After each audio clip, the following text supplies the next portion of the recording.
السلام علیکم ناظرین حزب اللہ اور القدس بریگیڈ نے اس پر اچانک راکٹوں کی بارش کر کے اسرائیلی فورسز کے ہوش اڑا دیے، اور یہ کیوں کیے، اچانک ایسا کیا ہوا، یہ سب آپ کو بتاتے ہیں۔ دوستو، غیر ملکی میڈیا رپورٹس کے مطابق حزب اللہ نے لبنان کی سرحد کے قریب اسرائیلی فوج کے اڈے پر بڑا حملہ کر کے ماؤنٹ میر 1 بیس کو کھنڈر میں بدل دیا۔ حزب اللہ کے ٹینک شکن میزائلوں اور راکٹوں نے فوجی اڈے کا ریڈار سسٹم بھی تباہ کر دیا۔ حزب اللہ نے متعدد اسرائیلی فوجیوں کو ہلاک کرنے کا دعویٰ بھی کیا، جبکہ اسرائیلی فوج نے بھی حملے سے ہونے والی تباہی کی تصدیق کر دی ہے۔ دوسری طرف القدس بریگیڈ نے بھی اسرائیل پر راکٹ داغ دیے۔ یہ راکٹ حملے سے دیروت اور نیرم پر کیے گئے، جس کے بعد اسرائیل کے کئی سرحدی علاقوں میں سائرن بجا دیے گئے۔ اسرائیلی حکومت نے شہریوں کو محفوظ مقام پر منتقل کرنے کی ہدایت جاری کی ہے۔ دوستو، اس سب کے بعد اسرائیل نے حزب اللہ کے ساتھ ایک اور جنگ کے حوالے سے خبردار کرتے ہوئے کہا کہ ایرانی حمایت یافتہ حزب اللہ نے شمال میں واقع اس کے ایئر کنٹرول بیس کو بھی نشانہ بنایا۔ خبر رساں ادارے ایسوسیٹڈ پریس کے مطابق حزب اللہ کا کہنا ہے کہ گزشتہ ہفتے لبنان کے دارالحکومت بیروت میں حماس کے اعلیٰ رہنما کے قتل کے ابتدائی جواب میں اسرائیل پر راکٹ حملے کیے گئے۔ اسرائیلی فوج کے چیف آف لیفٹیننٹ کرنل ہرزیہ حلوی نے حزب اللہ کے ساتھ ایک اور جنگ کا خدشہ ظاہر کرتے ہوئے کہا، حماس کے اتحادی گروہ عسکری دباؤ بڑھ رہا ہے اور وہ اسرائیلی فوجیوں کو کھا جائیں گے۔ اسرائیلی فوج کے سربراہ خود کہتے پائے گئے حزب اللہ کی عسکری صلاحیتیں حماس کے مقابلے میں کئی درجہ زیادہ ہیں، جبکہ اسرائیلی رہنماؤں کا کہنا ہے کہ ان کے صبر کا پیمانہ لبریز ہو رہا ہے، اور اگر صفات کاری کے ذریعے کشیدگی میں کمی نہ آئی تو وہ طاقت کے استعمال کے لیے تیار ہیں۔ غزہ میں حماس کے ساتھ جاری جنگ اور اب لبنان کی سرحد پر لڑائی میں اضافے کے بعد امریکی کی جانب سے سفارتی کوششوں میں بھی تیزی آئی ہے۔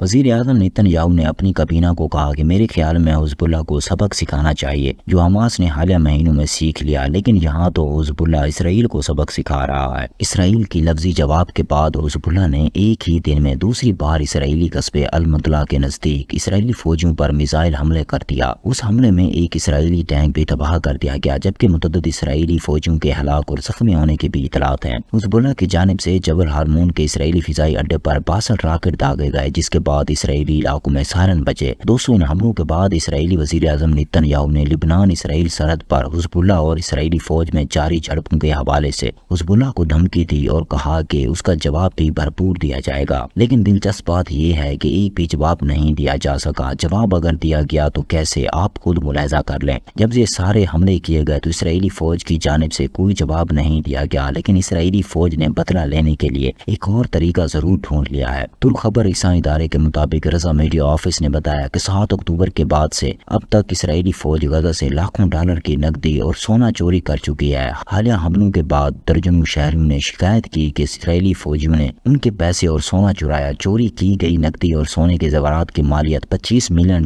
سے زائد ہے۔ رپورٹس کے مطابق چوری کی وارداتیں مختلف طریقوں سے انجام دی گئی۔ چیک پوسٹوں پر نقل مکانی کرنے والے افراد کے سامان کی تلاشی کے دوران ان کی نقدی اور زیورات چرائے۔ اس کے علاوہ اسرائیلی فوج نے غزہ کے خالی کیے گئے گھروں پر بھی دھاوا بولا اور وہاں لوٹ مار کی۔ اس کے دوران بعض سونی فوجیوں نے تصویر اور ویڈیو بھی بنوائی، جنہیں سوشل میڈیا پر اپلوڈ بھی کیا گیا۔ خبر ایجنسی کے مطابق اسرائیلی اخبار نے اسرائیلی فوجیوں کی لوٹ مار کو غزہ میں منظم چوری کا نام دیا۔ اسے قبل بھی یورو میں میڈیٹرینین ہیومن رائٹ آبزرویٹری نے بھی اپنی رپورٹس میں کہا تھا کہ اسرائیلی فوجیوں نے غزہ میں گھروں پر چھاپوں کے دوران چوری اور لوٹ مار کی۔ رپورٹ میں بتایا گیا کہ اسرائیلی فوج غزہ میں فلسطینیوں کے پیسوں اور سامان کی منظم چوری میں ملوث ہے۔ رپورٹ میں یہ بھی کہا گیا اسرائیلی فوج نے غزہ میں جان بوجھ کر املاک کی توڑ پھوڑ کی، فلسطینیوں کے سامان کی چوری کی اور لوٹ مار کے بعد گھروں کو آگ بھی لگا دی۔ ناظرین، آپ خود اندازہ لگا لیں کہ اسرائیل کس طرح جواب دے رہا ہے۔ اب تو دوسرا پنڈورا باکس بھی کھل گیا ہے، جس میں غزہ میں اسرائیلی فورسز کی جانب سے کیمیائی ہتھیاروں کے استعمال پر بار بار بحث کی جا رہی ہے، لیکن ٹھوس ثبوت آج تک پیش نہیں ہو سکے۔ تاہم اب ایک برطانوی سرجن نے گواہی کے لیے خود کو پیش کر دیا۔ الجزیرہ کے مطابق غزہ کے اسپتالوں میں کام کرنے والے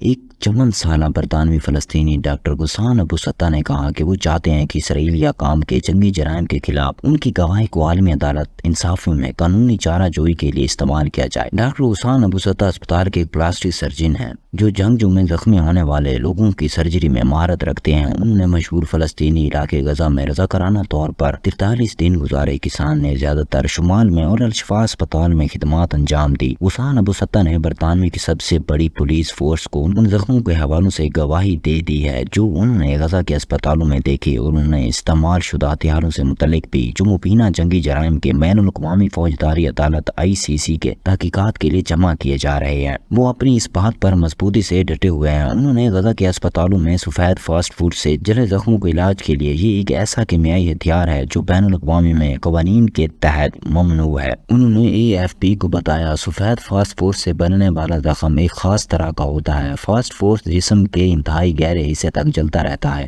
یہاں تک کہ ہڈی تک پہنچ جاتا ہے۔ انہوں نے درد مندی کے ساتھ کہا کہ ان مظلوموں کے ساتھ ضرور انصاف ہوگا، چاہے اس میں 5 سال لگ جائیں یا 10 سال۔ دنیا میں طاقت کا توازن آخرکار فلسطینیوں کو انصاف دینے کی اجازت دے دے گا۔ دوستو، ایمنسٹی انٹرنیشنل نے بھی دعویٰ کر دیا کہ اسرائیلی فورسز نے جنگی جرائم کا ارتکاب کرتے ہوئے شہری آباد پر سفید فاسٹ فوڈز کے بم استعمال کیے۔ ایمنسٹی انٹرنیشنل کی سینئر کرائسس ایڈوائزر ڈونا ٹیلا نے کہا کہ ایسی مصدقہ تصویر اور ویڈیو سامنے آ چکے ہیں جن سے ثابت ہوتا ہے کہ اسرائیلی فورسز نے غزہ میں وائٹ فاسٹ فوڈز کے بم استعمال کیے۔ ناظرین، کل کی شدید لڑائی کے بعد بھی سفید فاسٹ فوڈز کا استعمال کیا گیا۔ عرب میڈیا کے مطابق لبنان سے حزب اللہ کے حملے کے جواب میں اسرائیل نے لبنان پر مہلک کیمیکل سفید فاسٹ فوڈز والے بم داغ دیے، جس سے زیتون کے ہزاروں درخت جل کر راکھ ہو گئے۔ حزب اللہ کے راگنر حملوں کے بعد اسرائیل نے جنوبی لبنان میں متعدد اہداف کو نشانہ بنایا۔ اسرائیلی ڈیفنس فورس نے ایکس پر کئی حملوں کی فوٹیج شیئر کر دی ہیں جن میں کئی عمارتوں اور دیہی مقامات کو نشانہ بنایا گیا۔ دوستو، بین الاقوامی قوانین کی اس قدر خلاف ورزی کے بعد دنیا گرچہ نکل رہی ہے، لیکن دوسری طرف اسرائیلی خود بھی نکل گئے ہیں اور نیتن یاہو کو گھر جانے کا کہہ دیا ہے۔ درجنوں اسرائیلی شہریوں نے مقبوضہ بیت المقدس میں پارلیمنٹ کی عمارت کے باہر دھرنا دیا ہے۔ اس دوران دھرنے کے شرکاء نے حکومت سے مستعفی ہونے اور نئے انتخابات کرانے کا مطالبہ بھی کیا۔ اسرائیلی سرکاری نشریاتی ادارے سروے سے پتہ چلتا ہے کہ 64% اسرائیلیوں نے 90 دن کی جنگ کے بعد اسرائیلی وزیر اعظم نیتن یاہو کی کارکردگی ناکافی قرار دے دیا ہے اور ان سے گھر جانے کا مطالبہ کیا، لیکن اس کا جواب نیتن یاہو نے پارلیمنٹ میں کس طرح دیا؟ کچھ یوں ہے کہ نیتن یاہو لیکس کے دامن سے پریشان ہے اور اسی وجہ سے انہوں نے اپنے ہی وزراء کے پولیگراف ٹیسٹ کا مطالبہ کرایا۔ الجزیرہ کے مطابق اسرائیلی وزیر اعظم نیتن یاہو نے اپنے وزراء کا ساتھ جانے کے لیے عجیب و غریب قوانین کا مطالبہ کیا۔ وہ چاہتی ہیں کہ ان کے وزیر اعظم سطح کی میٹنگز میں پولیگراف ٹیسٹ کرائیں۔ نیتن یاہو نے اپنی کابینہ میں بری طرح پھیلنے والے لیکس کے تعاون کی سخت الفاظ میں مذمت کی اور کہا کہ ہر اس شخص کو جو کابینہ اور سیکورٹی سے متعلق ہونے والی میٹنگز میں بیٹھتا ہے پولیگراف ٹیسٹ کرانا چاہیے۔ یہ ٹیسٹ سچ اور جھوٹ کی پہچان کے لیے کیا جاتا ہے۔ ان حالات میں سخت پریشانی میں گرفتار اسرائیلی وزیر اعظم کا یہ بیان اس وقت سامنے آیا جب حکومتی اور فوجی حکام کے مابین شدید اختلافات پیدا ہو گیا اور کئی وزراء اعلیٰ سطح کی میٹنگ نے شرکت سے انکار کر دیا۔ نیتن یاہو کے مسائل میں مزید اضافہ یورپی یونین نے کر دیا۔ یورپی یونین کے اعلیٰ سفارتکار نے سعودی ہم منصب کے ساتھ فلسطین مسئلے کے 2 ریاستی حل پر تبادلہ خیال کیا اور کہا کہ وہ 2 ریاستی حل کے بارے میں سوچ رہے ہیں جو نیتن یاہو کو ہرگز قبول نہیں ہے۔ ناظرین، اس وقت اسرائیل اور فلسطین کا معاملہ اس قدر شدت اختیار کر گیا کہ پوری دنیا صرف یہی چاہتی ہے کہ جنگ کا فاتح ڈکلیئر کر دیا جائے تو معلوم ہوا کہ کون مجرم تھا، لیکن ایسا کچھ ہوتا دکھائی نہیں دے رہا۔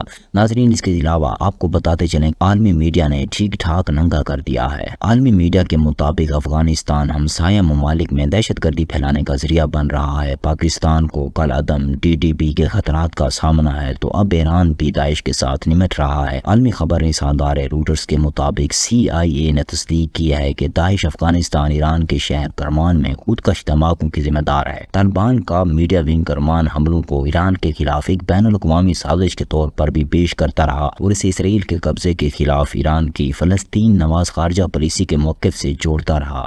افغان طالبان المرصاد کے ایکس اکاؤنٹ کے ذریعے الزام تراشی کے لیے 3 الگ الگ بیانیہ جاری کر رہا ہے۔ طالبان کا میڈیا ونگ کروان حملوں کو ایران کے خلاف ایک بین الاقوامی سازش کے طور پر پیش کرتا رہا۔